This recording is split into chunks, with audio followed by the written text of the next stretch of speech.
বড় করো, একটু বড় করো। চুপ করো। দেখো বন্ধুরা, এই যে এই মাসিমাটা ঘুমিয়ে গেছে, আবার দেখো মাঝে মাঝে ছোলা ভাজা আছে হাতে, সেটা দেখো বা হাতে বোঝা যাচ্ছে, পড়ে গেছে দেখো কত, ঘুমিয়ে আছে তাও একটা দুটো করে দেখো মুখে দিচ্ছে। দেখো ভিডিওটা না করে আর পারলাম না। দেখো ছোলা ভাজাগুলো পড়ে গেছে, দেখো ঘুমোচ্ছে, তাহলে বসে না ঘুমিয়ে একটু শুয়ে পড়লেই কিন্তু হয়। আমরা এখন আছি বর্ধমান স্টেশনে, তো সত্যি আমাদের টাইমটা কীভাবে পাস হয়ে গেল বুঝতেই পারলাম না এইগুলো দেখতে দেখতে। আর এখানে দেখো স্বামী স্ত্রী দুজন ভাত খাচ্ছে, আর এদিকে এনাদের খাওয়া দাওয়া হয়ে গেল এই ফ্যামিলির। এরা আলুর বস্তা নিয়ে এখানেই বসে খাওয়া দাওয়া করছে।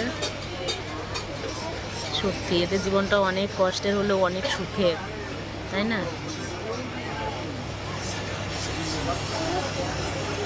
ওই দেখো খাচ্ছে, ওই দেখো ছোলা ভাজা খাচ্ছে, ঘুমোচ্ছে, আবার মাঝে মাঝে একটা দুটো করে ছোলা ভাজা মুখে দিচ্ছে।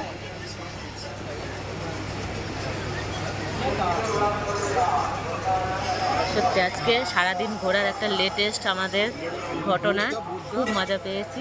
দেখো ছোলা ভাজাগুলো সব পড়ে গেছে, হাতে বা হাতে ছোলার প্যাকেটটা আছে, আর এই ডান হাত দিয়ে খাচ্ছে মাঝে মাঝে, আর মাঝে মাঝে দেখো ঠিক হয়ে বসছে। ঘুমু দিচ্ছে না,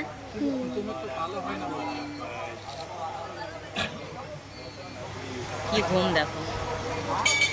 খাওয়াটা আমি তোমাদের দেখাতে পারলাম না, আমি দেখেছি অনেকক্ষণ ধরেই দেখছিলাম, কিন্তু মনে ছিল না যে তোমাদের সঙ্গে শেয়ার করি ব্যাপারটা।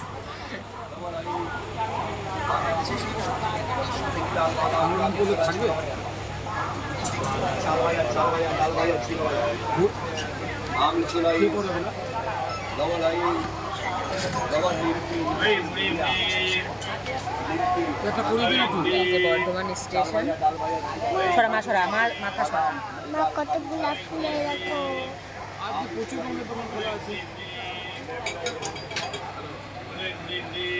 পড়ে যাচ্ছে তো, দেখে না লংস কাটা আছে, কিন্তু ওই বোর্ডেতে পিতমের দিয়ে সুই লাগবে তো।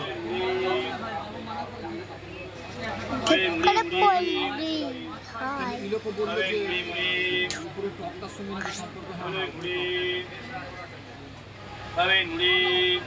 টপটা যদি সাদা নিয়ে কালো করবে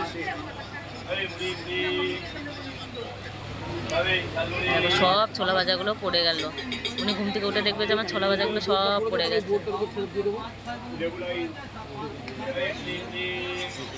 তারপরে সেটাই খাবে। দেখো বেচারা ভুলেই গেছে যে হাতে ছোলা ভাজা কিনে রেখেছে। দেখো তাও হাতের ঠোঙাটা ফেলছে না, সব পড়ে গেল। ওই দেখো সব পড়ে যাচ্ছে ছোলা ভাজাগুলো।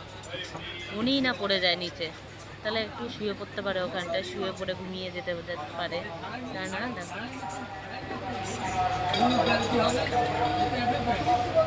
বয়স্ক মানুষ।